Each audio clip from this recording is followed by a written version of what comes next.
Już pewnie Państwo wszyscy znacie naszą dzisiejszą prowadzącą, która dzieliła się wiedzą również na poprzednich spotkaniach, pani dr Małgorzata Kostrzyńska, kobieta pełna pasji, ciepła, gotowa do pracy z drugim człowiekiem, ale również pełna profesjonalnej wiedzy. Bardzo dziękujemy i doceniamy, że pani doktor z nami jest i oddaję głos. Zawsze z przyjemnością. Ja też bardzo kolejny raz dziękuję za zaproszenie. Proszę Państwa, bardzo się cieszę, że mogę dzisiaj troszkę poopowiadać Państwu o dialogu motywującym, jako właśnie takiej formie, metodzie pracy z osobą doświadczającą bezdomności. Powiemy sobie przede wszystkim o tym, jak dialog motywujący jest definiowany, o pewnych inspiracjach dla dialogu motywującego i wreszcie założenia samego dialogu motywującego, których jest troszkę, więc to, że tu się mieścimy w 3 punktach, nie znaczy, że bardzo szybko to nasze spotkanie dzisiejsze zdążymy, bo jest rzeczywiście o czym mówić, ale mam nadzieję, że będzie to dla Państwa interesujące. Przede wszystkim twórcami dialogu motywującego byli profesor William Miller i profesor Steven Rollnick. Czym w ogóle dialog motywujący jest? Czyli zaczynamy od definiowania dialogu motywującego. To jest taka forma komunikacji, która jest skoncentrowana na osobie i celem tej komunikacji jest wydobycie wewnętrznej motywacji i podkreślenie mocnych stron klienta, kiedy ambiwalencja, o tym będziemy sobie jeszcze mówić, czym ona jest, takie sprzeczne emocje, które klientowi towarzyszą, kiedy te sprzeczne emocje utrudniają klientowi zmianę. Dialog motywujący to jest też w innym rozumieniu taka rozmowa, która jest ukierunkowana, w której prowadzący ją, na przykład, może to być terapeuta, ale nie tylko, zmierza do tego, żeby u rozmówcy, klienta, wywołać jego własną motywację do zmiany. Ta motywacja ma być wewnętrzna, nie zewnętrzna, nie narzucona. Motywacja do tego, żeby zmienić swoje życie, ale też wzmocnić tą motywację, wzmocnić tą zmianę. Dalej jest to rozmowa, która pomaga osobie zrozumieć, dlaczego w ogóle miałaby się zmienić i w jaki sposób może to zrobić. No i jest przeciwieństwem bezpośredniej perswazji, jakichś form nacisku, czyli zamiast motywowania rozmówcy poprzez czynniki zewnętrzne, zachęcamy do poszukiwania tej wewnętrznej motywacji, tej, którą każdy posiada w sobie, być może nie do końca jest ona uświadomiona, nie do końca jest jeszcze dla klienta czytelna. Jest dialog motywujący oparty na współpracy, to jest bardzo ważne. To jest taki styl rozmowy, który ma umacniać tą wewnętrzną, własną motywację i wydobywać tak zwane zobowiązanie do zmiany. Jakie są inspiracje dialogu motywującego? Przede wszystkim tymi podstawami były idee Carla Rogersa, podejście humanistyczne, terapia systemowa, psychologia motywacji. Carl Rogers był to amerykański psycholog i psychoterapeuta, przedstawiciel nurtu humanistycznego w psychologii, twórca psychoterapii zorientowanej na klienta, czyli taka psychoterapia skoncentrowana na osobie. Bardzo ważny w tym podejściu, ważna jest relacja klienta i terapeuty. Rezygnuje się tutaj z pojęcia pacjent na rzecz klient. Rezygnuje się z takiego podejścia terapeuty jako eksperta, tego, który jest najlepiej zorientowany w sytuacji, na rzecz roli klienta, który jest ekspertem, bo to on sam doświadcza swojego życia na co dzień. Chodzi tutaj o wczuwanie się w indywidualny, niepowtarzalny i taki subiektywny świat człowieka.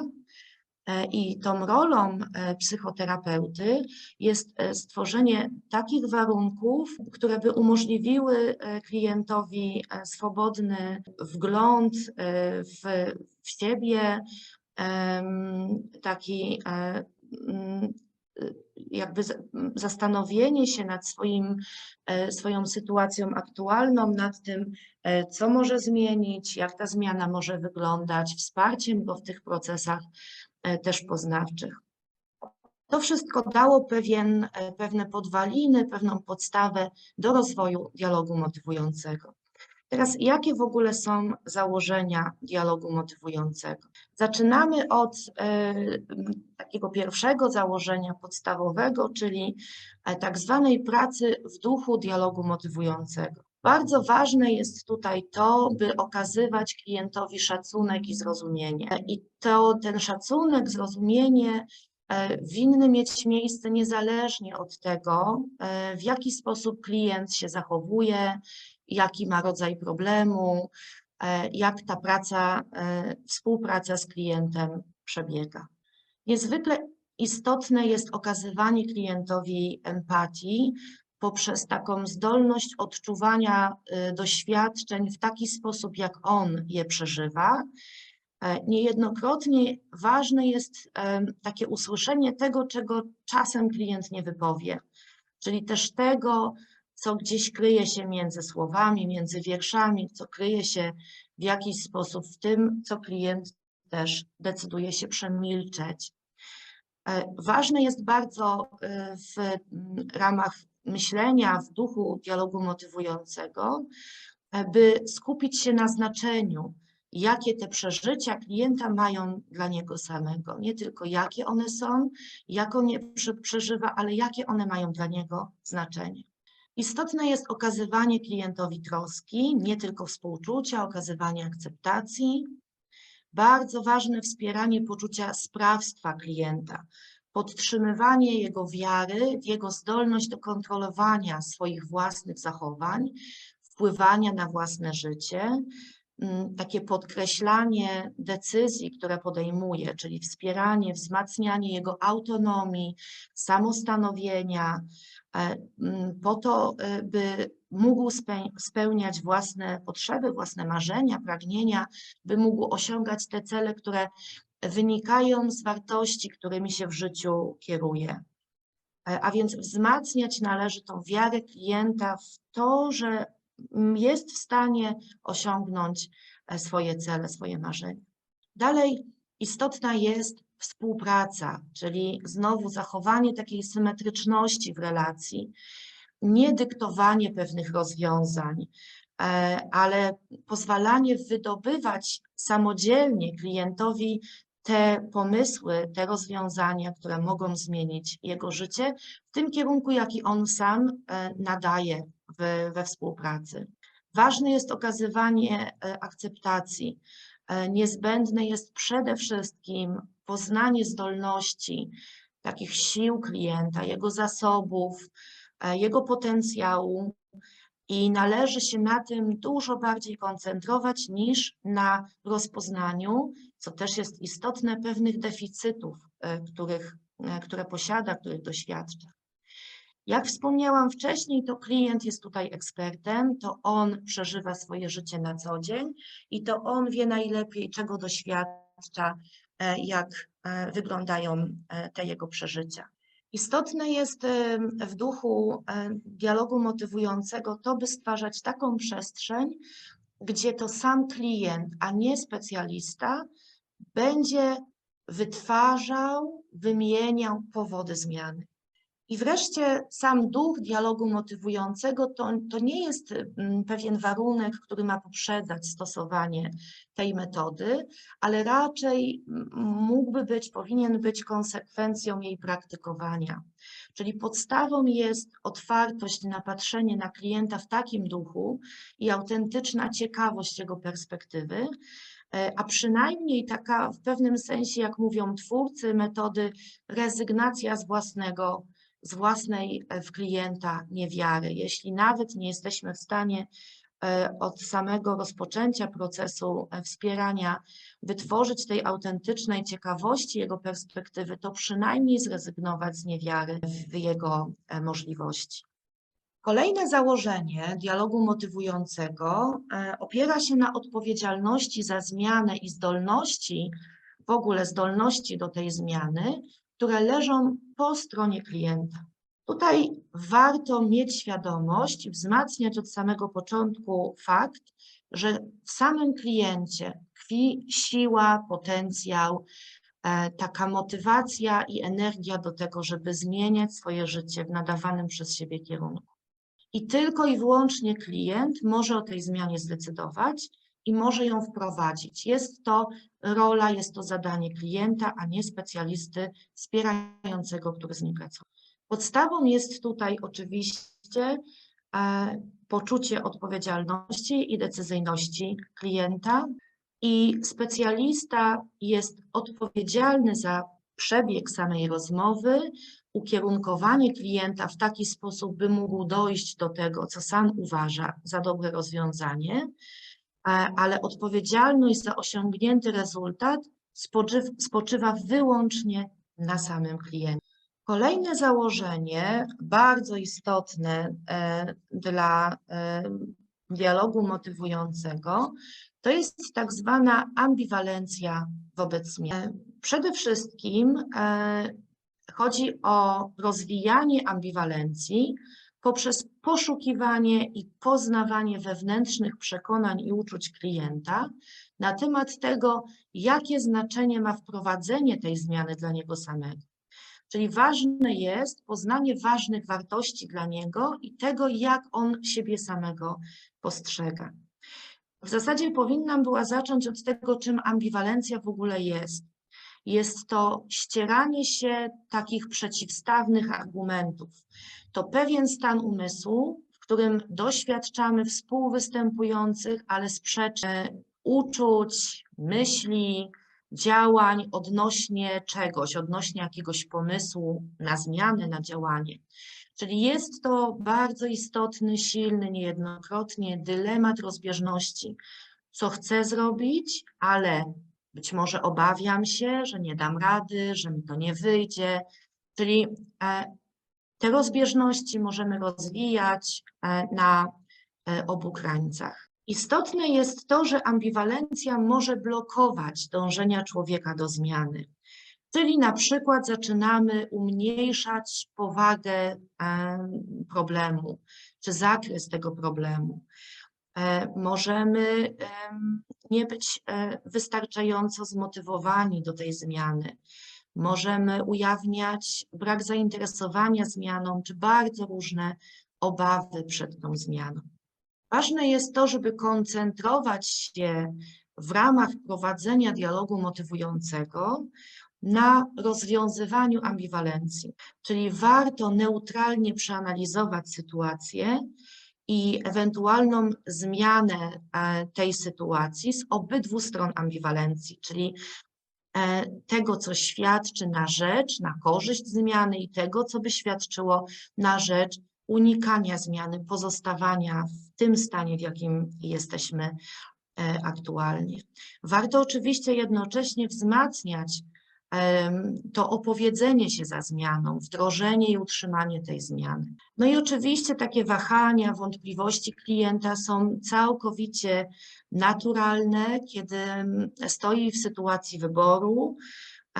Takie wątpliwości też mogą specjaliście dostarczyć bardzo wielu informacji, na przykład jaki jest przebieg konkretnego zachowania, jaką to zachowanie pełni rolę.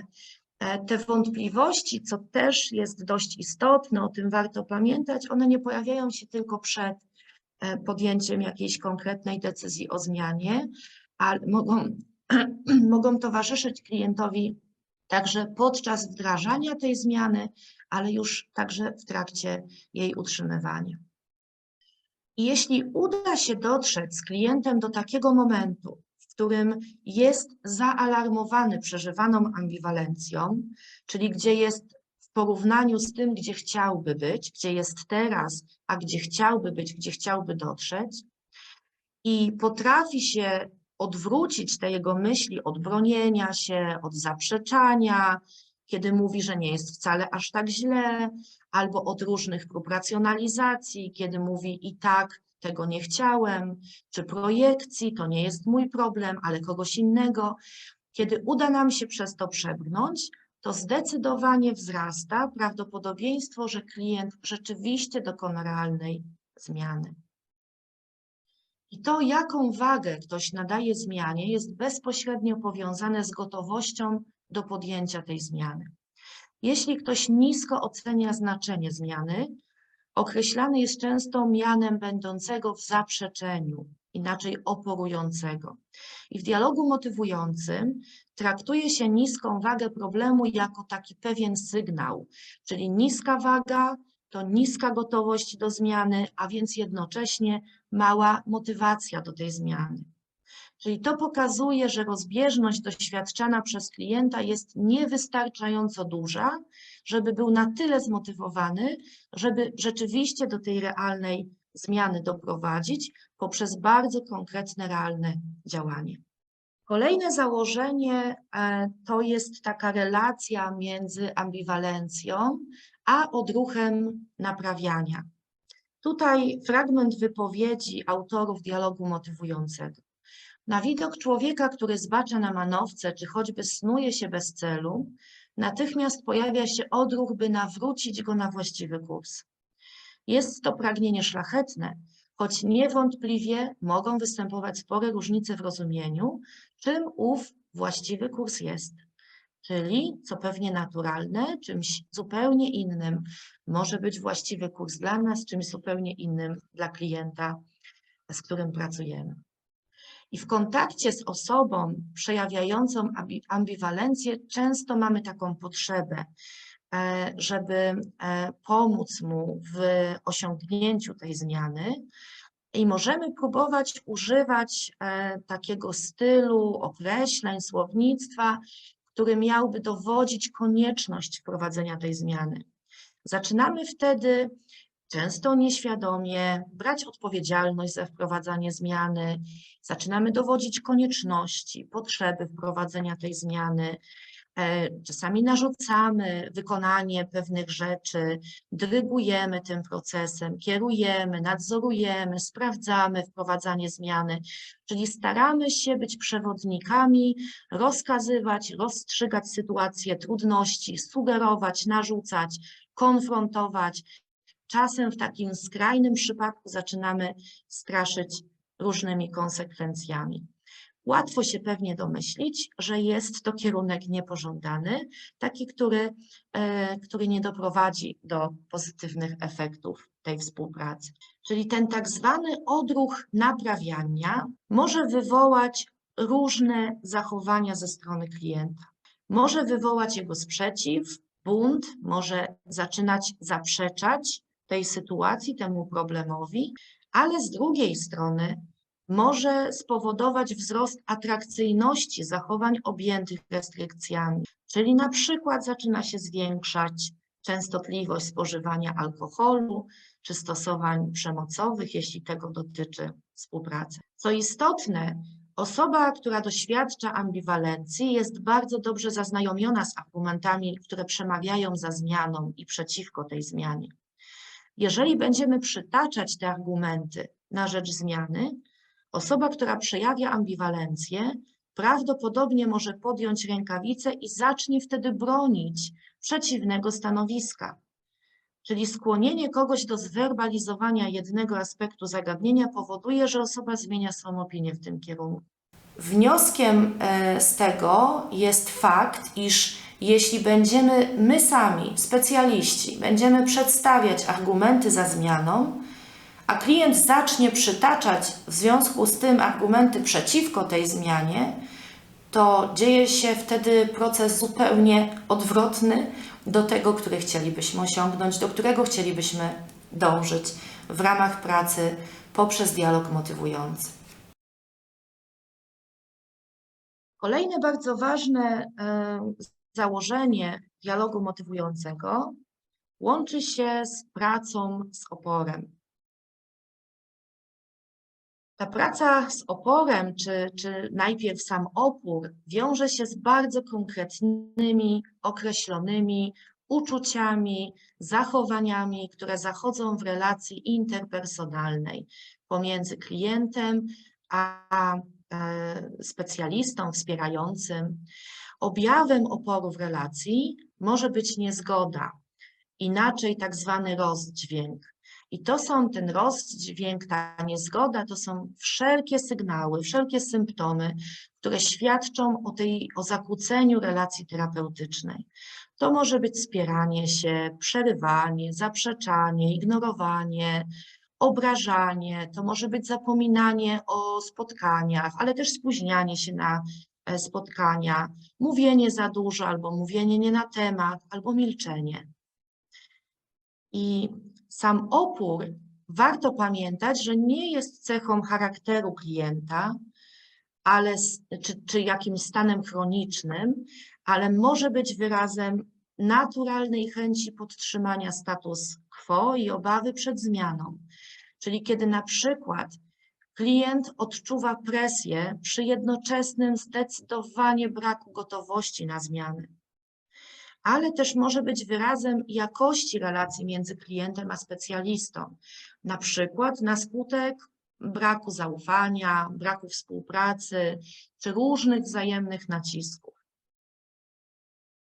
Sama postawa specjalisty może tu mieć bardzo istotny wpływ na przejawy oporu rozmówcy.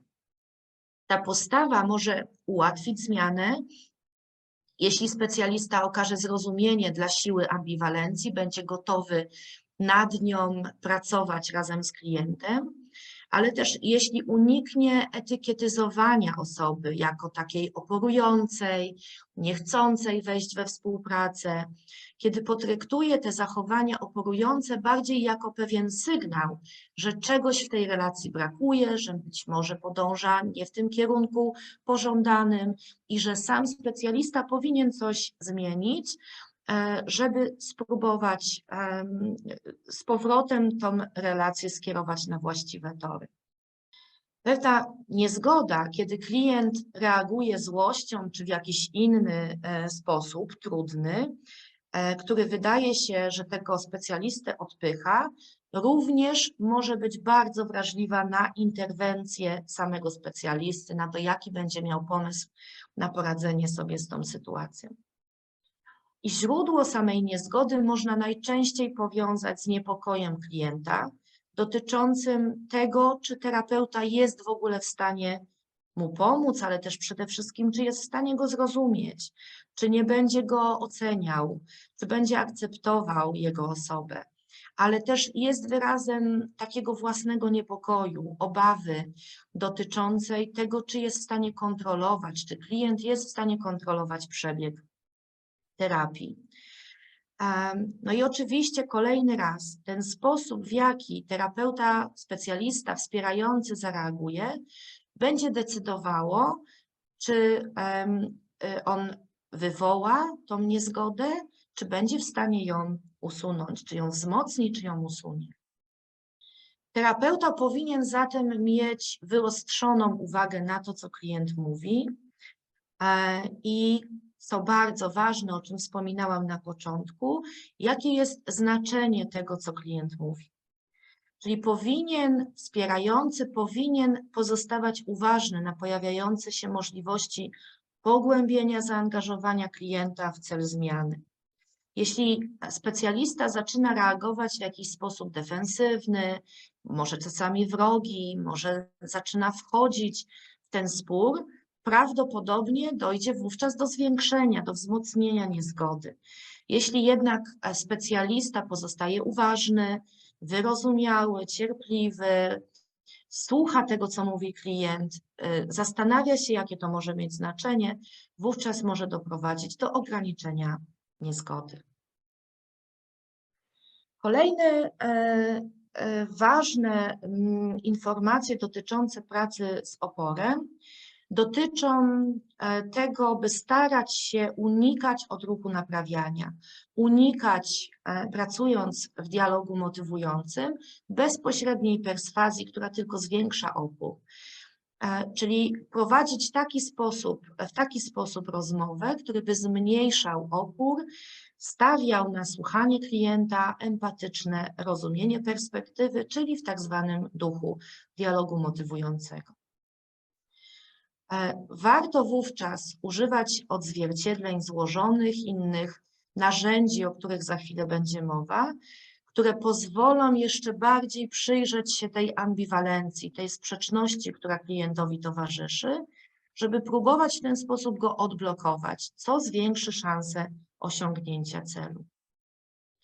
I objawem oporu może być tak zwany język podtrzymania. To jest taki język, takie wypowiedzi klienta, w których klient podkreśla, dlaczego nie może się zmienić, dlaczego nie warto się zmienić, dlaczego nie warto się w ogóle starać i zaczyna wymieniać dobre strony tej aktualnej sytuacji, którą przeżywa. Czyli język podtrzymania stanu, w którym się aktualnie znajduje. No i oczywiście im bardziej ktoś tym językiem podtrzymania się będzie posługiwał, tym większe jest prawdopodobieństwo, że pozostanie w tej sytuacji, w której się znajduje i nie dojdzie do zmian. Teraz kilka słów o tak zwanych wiosłach, czyli technikach pracy w dialogu motywującym. Pierwsze wiosło numer 1, to pytania otwarte, czyli stosowanie pytań otwartych. To są takie pytania, które pozwalają klientowi mówić więcej niż mówi specjalista. To jest bardzo ważne, dlatego że my bardzo często mamy taką tendencję, taką potrzebę, żeby zagadywać, przegadywać rzeczywistość, czasem zagadywać ciszę, która ma miejsce, milczenie klienta. Więc warto się tego wyzbyć, warto pozwolić klientowi mówić, dać mu tą przestrzeń, unikać pytań zamkniętych, które będą pozwalały tylko na takie pojedyncze słowa, lakoniczne odpowiedzi, jak tak, nie, podanie nazwy czy cyfry. Pytania otwarte umożliwiają zbieranie licznych informacji, danych, pozwalają zrozumieć intencje, potrzeby klienta, podnoszą poczucie wartości klienta, rozszerzają w ogóle jego wypowiedź. Jaka jest postawa wtedy specjalisty, jaką postawę powinien przyjąć, co jest tutaj istotne? Ważne jest zainteresowanie, budzenie takiej ciekawości tym, jaki w ogóle klient postrzega cel, jakie jest miejsce zmiany w jego obecnym życiu. Czy ta zmiana jest rzeczywiście dla niego niezbędna, czy jest mu potrzebna? Jakie są powody stosowania tych pytań otwartych? Jeśli zadajemy zbyt wiele pytań zamkniętych lub zbyt wielu pytań w ogóle, zaczynamy pokazywać klientowi, że jest osobą mniej ważną. Zaczynamy osłabiać poczucie zrozumienia własnego życia, poczucie kontroli. Oczywiście prowadzimy jednocześnie do bardzo lakonicznych odpowiedzi. Odpowiedzi, które dotyczą tylko zadanego pytania, bez pogłębienia. Nie jesteśmy w stanie zdobyć pełniejszego obrazu, zdobyć większej liczby informacji. Doprowadzamy tym samym do takiej pasywnej postawy klienta, oczekiwania tylko i wyłącznie na kolejne pytanie, nie dzielenia się własnymi doświadczeniami, co jednocześnie zmniejsza jego motywację, zmniejsza chęć pogłębiania, wypowiadania się w szerszy sposób. Pytania stawiane w taki sposób powinniśmy jakby tak je ukierunkowywać, żeby przynajmniej 70% wszystkich pytań, jakie stawiamy, miało w ogóle charakter otwarty. Teraz jakie mogą być przykłady tych pytań? Na przykład chciałbym zrozumieć Twoją sytuację, Twój punkt widzenia. Wiem, że jest Ci trudno w tej sytuacji, chciałbym dowiedzieć się czegoś więcej, chciałbym dowiedzieć się, jak tego doświadczasz, jak tego odczuwasz w sytuacji, którą przeżywasz. Kolejne wiosło numer 2, to są dowartościowania. Te dowartościowania pozwalają wydobyć określone pozytywne cechy, zasoby, umiejętności osoby. Ważne, żeby uwypuklać te mocne strony, które są trwałe i które rozmówca prezentuje w różnych sytuacjach. Czyli uwypuklamy mocne strony, podkreślamy ich wagę dla realizacji stawianych sobie celów. Ważna jest tutaj postawa specjalisty w postaci autentycznej wiary w zasoby, w umiejętności, w te cechy klienta, które pomogą mu osiągnąć cele. Rozpoznanie konkretnych umiejętności, podkreślenie ich wagi będzie angażowało, motywowało klienta, będzie go prowadziło do zmiany. No i przykładami takich pytań mogą być: masz wiele zasobów, pytań czy stwierdzeń. To, że potrafisz się powstrzymać od grania, jest dowodem Twojej dużej samokontroli. Doceniam Twoją gotowość do opowiadania o swoich przeżyciach tak otwarcie. Doceniam to, że tutaj przyszedłeś, czujesz się odpowiedzialny za informowanie o swoich doświadczeniach. Więc to są takie stwierdzenia, które dowartościowują, które wzmacniają ten potencjał, pokazują, że specjalista dostrzega potencjał klienta, jaki w nim tkwi. Wiosło numer 3, czyli odzwierciedlenie. To jest wypowiedzenie przeformułowanej wypowiedzi klienta, ale w formie pogłębionej, wraz ze sprawdzeniem znaczenia wypowiedzi i nazwaniem uczucia, jakie klientowi towarzyszy. Takie trafne, empatyczne odzwierciedlenia wymagają absolutnie słuchania nie tylko tego, co ta osoba mówi, ale też tego, jakie znaczenie ma to, co mówi. Czyli należy być tutaj wrażliwym na szczegóły, na ton, na sposób mówienia, na wszelkie sygnały pozawerbalne. Odzwierciedlenia są tutaj kluczowe dla stworzenia relacji wspierającej, terapeutycznej, pomocowej, w dialogu motywującym. Oczywiście podstawą jest postawa nieoceniająca, unikająca krytykowania, czy wręcz takiego obwiniania osoby za sytuację, w jakiej się teraz znajduje. Ważne jest podkreślanie, że osoba, z którą prowadzi się rozmowę, może się nie zgodzić z tym, na ile odzwierciedlenia były empatyczne czy skuteczne. Możemy pytać, czy właściwie zrozumieliśmy to, co chciała nam przekazać. No i te trafne odzwierciedlenia mogą pozwolić przetestować pomysły specjalisty. Tworzą taką atmosferę bezwarunkowej akceptacji, pozytywnego, wzmacniającego postrzegania klienta. Daje się wtedy poczucie, że osoba jest słuchana i uznawana za wiarygodną. Jest takie zalecenie, że empatyczne odzwierciedlenia powinny być stosowane co najmniej 2 razy częściej niż otwarte czy zamknięte pytania. I możemy mówić o odzwierciedleniach prostych, które sprawdzają, co osoba powiedziała, są w pewnym sensie powtórzeniem tej wypowiedzi, przeformułowaniem, ale nie nadają znaczenia, które mogłoby pogłębić zrozumienie. I możemy też mówić o odzwierciedleniach złożonych, czyli oprócz sprawdzenia, czy zrozumieliśmy tą wypowiedź, przeformułowania, powtórzenia, dodatkowo sprawdzamy znaczenie tej wypowiedzi, czyli nadajemy jej pogłębione rozumienie, czyli jakby wzmacniamy to, co zostało powiedziane, dopowiadamy być może sens tej wypowiedzi, warto tutaj odwołać się do przywołania pewnych metafor, no i oczywiście spróbować także nazwać uczucia tej drugiej osoby.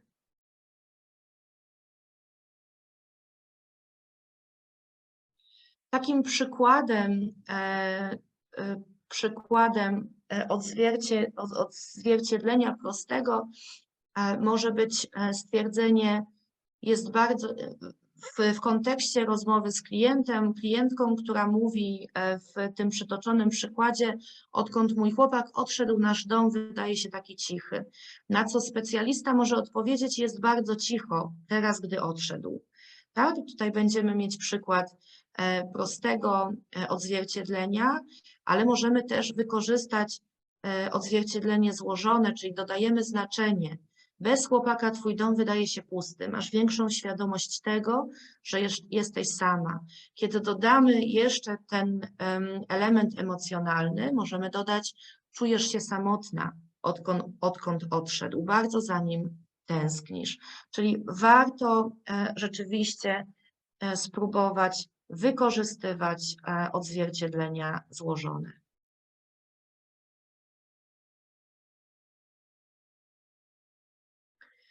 Kolejne wiosło numer 4 to podsumowania.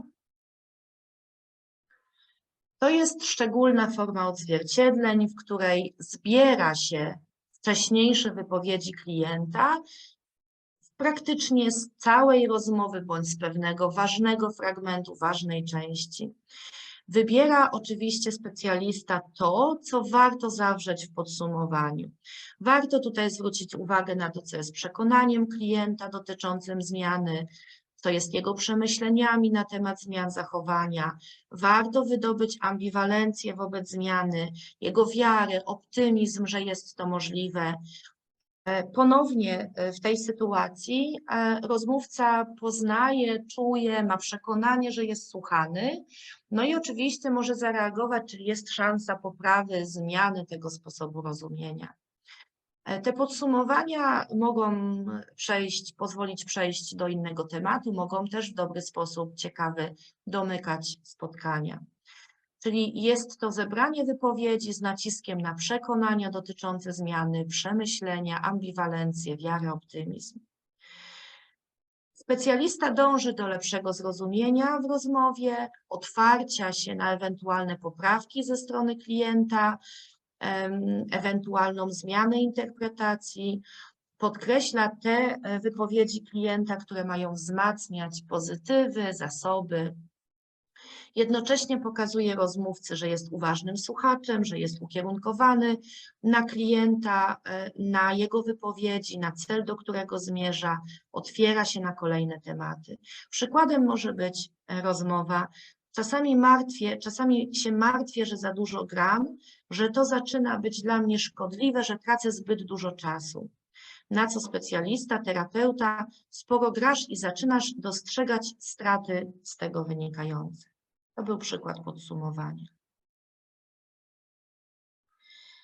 Teraz przechodzimy od wioseł, czy tych konkretnych technik wykorzystywanych w dialogu motywującym, do tak zwanego języka zmiany. Język zmiany to jest taki dyskurs, takie słownictwo, które sugeruje przesuwanie się w kierunku celu, który klient wybrał. To są tak zwane wypowiedzi klucze, słowa klucze, takie wypowiedzi klienta, które ujawniają jego pragnienie zmiany, jego marzenie, jego chęć, czyli to są wypowiedzi na przykład: stanowczo chcę zerwać z hazardem na dobre, naprawdę marzę, żeby pracować mniej, część mnie woli to rzucić, nie będzie mi brakowało tego kopa. Czyli przykład wypowiedzi, przykład rozmowy terapeuty z klientką. Gdybyś miała ograniczyć swoje wizyty w solarium i tak intensywne opalanie się, po co miałabyś to robić? Na co klientka odpowiada: no cóż, mój lekarz robi mi wyrzuty, a ja zaczynam dostrzegać, że ma rację. Moja skóra coraz szybciej się starzeje, mam coraz więcej zmarszczek, przestałabym doświadczać bolesnych pęknięć na skórze i myśleć stale o własnym wyglądzie.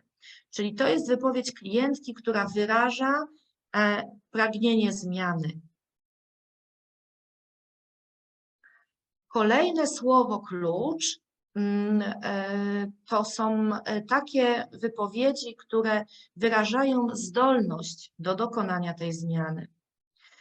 Czyli pokazują, że klient uważa, czy posiada, bądź też nie posiada takich umiejętności, zdolności wprowadzenia tych zmian rzeczywiście realnie w życie. To się uda, potrafię to zrobić, jeśli spróbuję, mogę, myślę, że wiem, jak to zrobić, wydaje mi się, że mogłabym, ale nie wiem, czy mi się uda, jestem przekonany, że potrafię z tym skończyć. I przykład rozmowy. Wiem, że nie jesteś gotowy, by ograniczyć czas, który spędzasz przy komputerze. Co chciałbyś w tym zmienić i gdybyś miał to zrobić, jakie kroki mógłbyś podjąć? Na to klient: to będzie dla mnie bardzo trudne, bo kocham grać. Musiałbym zacząć od postawienia granicy i na przykład zaczynać grać dopiero po pracy. Czyli wyraża tą zdolność do zmiany sytuacji, która mu nie pasuje. Kolejne wyrażenia będą ilustrowały powody tej zmiany, czyli będziemy wyszukiwać w języku klienta takie wypowiedzi, które będą zawierały argumenty, przyczyny na rzecz wprowadzenia czy też nie wprowadzenia tej zmiany. Dla przykładu: Nie ma mowy, abym znowu musiał znosić wizyty komornika z powodu moich długów. Naprawdę nie chcę zaciągać kolejnych długów. Nie chcę dawać złego przykładu moim dzieciom. Jest coraz więcej powodów, dla których muszę ograniczyć pracę. Myślę, że będę spokojniejszy, jeśli nie będę uganiał się za dziewczynami i seksem. Wydaje mi się, że to pomaga mi się odprężyć. Muszę przyznać, że nie widzę powodów, by grać mniej. Przykład rozmowy. Jakie mógłbyś wymienić 3 powody przemawiające za zmianą Twoich zwyczajów dotyczących pracy, jeśli zdecydowałbyś się coś zmieniać? I klient. Gdybyś spytał to moją żonę, ona wymieniłaby Ci co najmniej 3. Znowu zaczęła mi wypominać. Twierdzi, że przestałem robić cokolwiek wspólnie z nią i z dziećmi przez to, że pracuję tak dużo. No i gdy o tym pomyślę, to okazuje się, że będę w podróży służbowej w czasie urodzin wszystkich moich dzieci w tym roku. Dalej mówimy o potrzebie zmiany, czyli tych wypowiedziach, które wyrażają, co sprawia, że zmiana jest konieczna, niezbędna, pilna, czyli co czyni ją trudną, bądź też co czyni ją możliwą do wprowadzenia. Stanowczo potrzebuję rzucić granie, powinienem mniej pracować, to dla mnie ważne, aby zapanować nad seksem, zdaje mi się, że muszę to ograniczyć, potrzebuję trochę seksu, by móc żyć. I terapeuta. Jak ważna jest dla Ciebie zmiana nawyków żywieniowych w tej chwili? Klient. Nie bardzo. Terapeuta. Co sprawia, że tak jest? Klient. Mam tyle innych powodów, by martwić się zdrowiem. Terapeuta. Twoim zdaniem to, jak się odżywiasz, nie jest najważniejszą sprawą w tej chwili. Co musiałoby się stać, aby jedzenie stało się ważniejsze? Klient. Myślę, że gdybym znowu miał atak cukrzycowy i spowodował wypadek, to bym się nad tym zastanowił.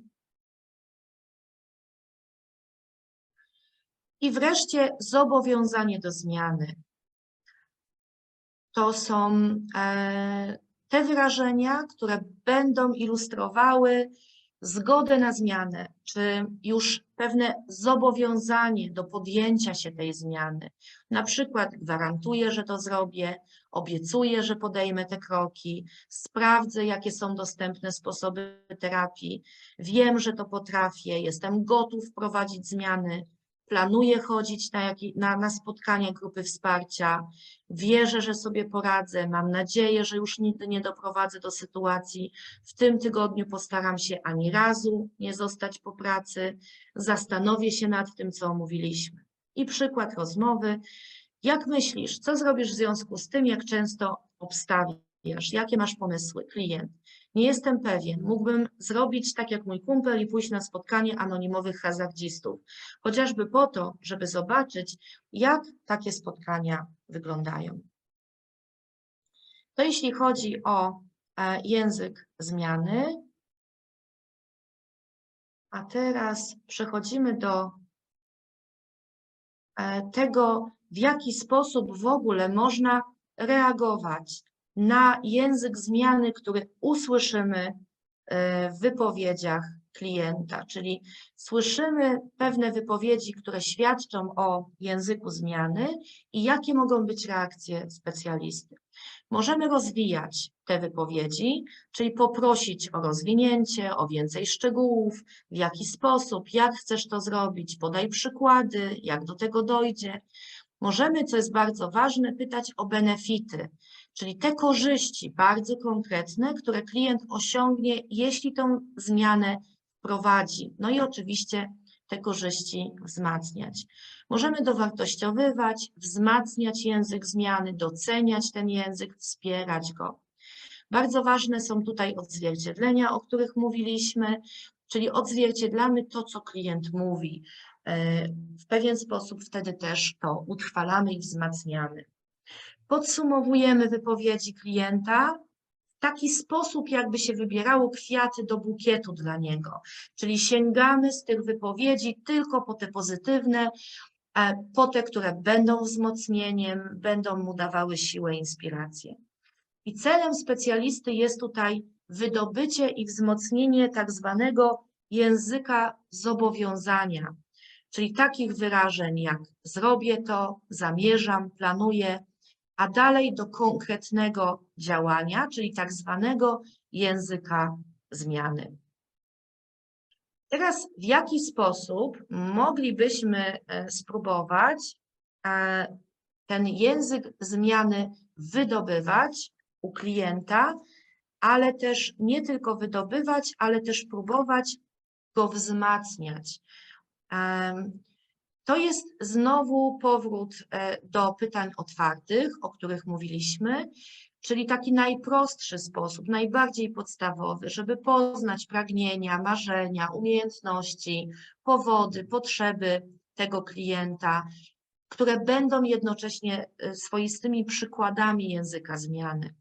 Czyli pytamy w sposób otwarty po to, żeby klient pogłębił to, co ma na myśli.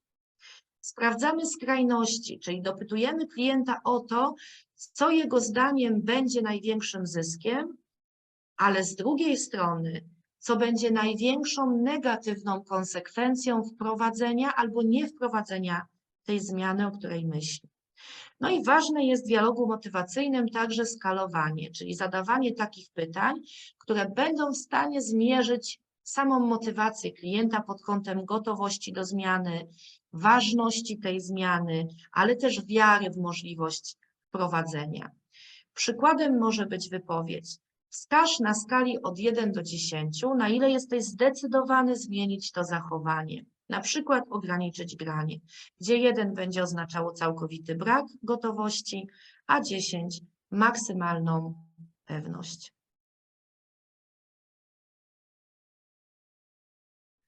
I tutaj możecie Państwo zobaczyć, jakie będą zachowania, jakie będą wypowiedzi, które będą pokazywały, wskazywały, że osoba jest gotowa do zmiany. I będzie jednocześnie możliwy do zaobserwowania mniejszy opór, o którym też mówiliśmy, czyli zaczniemy obserwować coraz mniej spierania się, przerywania, zaprzeczania, które być może miały miejsce na poprzednich spotkaniach. Możemy obserwować to, że klient się nie spóźnia, że pojawia się na wszystkich spotkaniach, że jest aktywny podczas tych spotkań. I tutaj możecie Państwo zobaczyć, że po lewej stronie slajdu jest ten najwyższy poziom, czyli te wypowiedzi, które będą świadczyły o najwyższym poziomie zaangażowania, gotowości do zmiany. To będą określenia typu gwarantuję, będę, obiecuję, przysięgam. Po te wyrażające nieco mniejszą gotowość, jak jestem oddany pomysłowi, albo czekam na to, zgadzam się, planuję, albo raczej wolałbym, popieram, akceptuję, aż do tych z najmniejszym poziomem gotowości do zmiany, jak mam zamiar, przewiduję, wyobrażam sobie, spróbuję, albo po prostu pomyślę o tym, by to zrobić.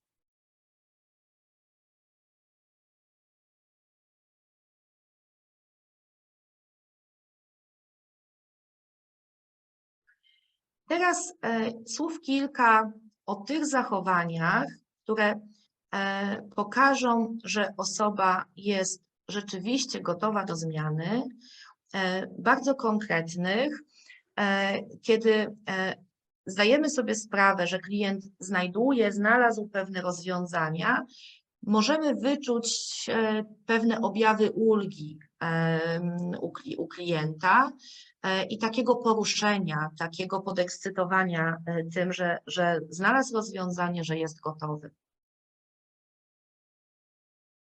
Pojawi się wówczas, może się pojawić mniej pytań dotyczących samego zachowania, które miałoby zostać zmienione. Czyli specjalista może wtedy odnosić takie wrażenie, że klient ma już wystarczająco dużo informacji na temat omawianej sprawy, sytuacji, zachowania i przestaje pytać o to. Czyli wydaje się, że ten temat po prostu został wyczerpany. Dalej możemy wychwytywać zdania automotywujące. Czyli sam klient już zaczyna wypowiadać takie zdania, które jego samego mają motywować, to oddaje jednocześnie jego zrozumienie sytuacji. Czyli może mówić: wydaje mi się, że to poważna sprawa, może wyrażać zmartwienie, czyli martwię się tym, co będzie, Może wyrażać otwartość na zmianę, muszę coś z tym zrobić, albo optymizm, czyli pokonam to. Klient zaczyna zadawać więcej pytań nie na temat już samego zachowania, ale na temat już zmiany, czyli pyta o to, co może zrobić w związku z omawianym zachowaniem, jak inne osoby być może sobie z tym poradziły, jak dokonywały zmiany, może dopytywać, czy jakaś strategia, o której myśli, może być dla niego dobra, właściwa. No i wreszcie może zaczynać wizualizować, opowiadać o tym, jak jego życie mogłoby wyglądać, wyobrażać sobie, jak będzie przebiegało po wprowadzeniu zmiany. Może próbować omawiać ze specjalistą trudności, które będą związane z wprowadzaniem zmiany, ale też może omawiać korzyści wynikające z wprowadzenia tej zmiany. I wreszcie może eksperymentować. Możemy zaobserwować, że klient pomiędzy spotkaniami zaczyna próbować różnych podejść. Na przykład wybiera się na grupę wsparcia, na przykład powstrzymuje się od grania przez kilka dni, albo spróbował wcześniejszego powrotu do domu, sięgnął po książkę, która opisywała to, w jaki sposób on mógłby tą zmianę wprowadzić. Czyli to będziemy obserwować, kiedy jednocześnie będziemy mogli wnioskować, że klient jest gotowy do zmiany. Język zmiany. Sam język zmiany, na czym polega? Już wiemy, ale teraz słów kilka na temat badań psycholingwistycznych, które potwierdziły, że jest pozytywna korelacja, bardzo silna między ilością wypowiedzi w tak zwanym języku zmiany generowanym przez klienta, a prawdopodobieństwem tego, że rzeczywiście osiągnie cel. Co nam potwierdza, że warto ten język zmiany generować, wzmacniać, bo wtedy mamy większe prawdopodobieństwo osiągnięcia celu. Odkryto także, że im więcej klient mówił o utrzymaniu zachowania będącego przedmiotem terapii, czyli tak zwanym języku podtrzymania, tym mniejsze prawdopodobieństwo, by ten cel osiągnął. I sam specjalista, terapeuta wspierający ma ogromny wpływ na ten rodzaj dyskursu prowadzonego przez klienta, czyli czy będzie więcej w tej relacji języka zmiany, czy więcej języka podtrzymania.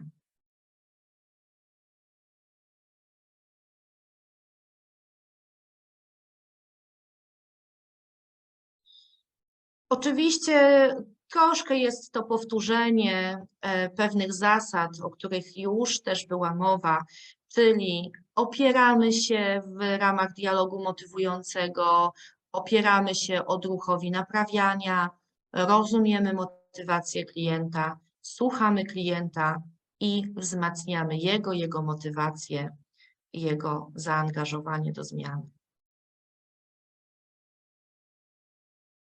Jakie są w ramach kolejnego założenia 4 kroki informowania? To przede wszystkim pytanie o zgodę klienta, czyli wypowiedź, która może wyglądać następująco. Mam kilka uwag, czy mogę się nimi z Tobą podzielić?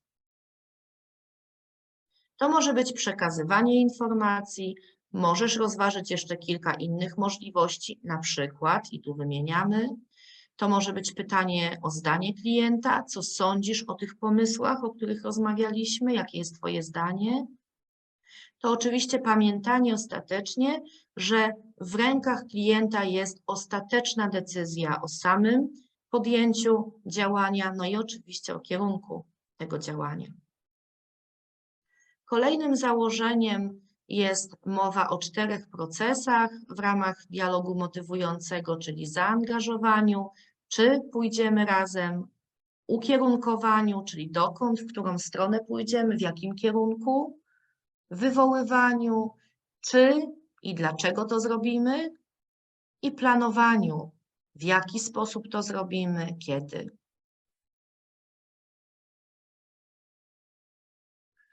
Warto pamiętać, że jak to w procesie bywa, Trudno jest wyodrębnić poszczególne etapy, wyodrębnić od siebie, postawić sztywną między nimi granicę.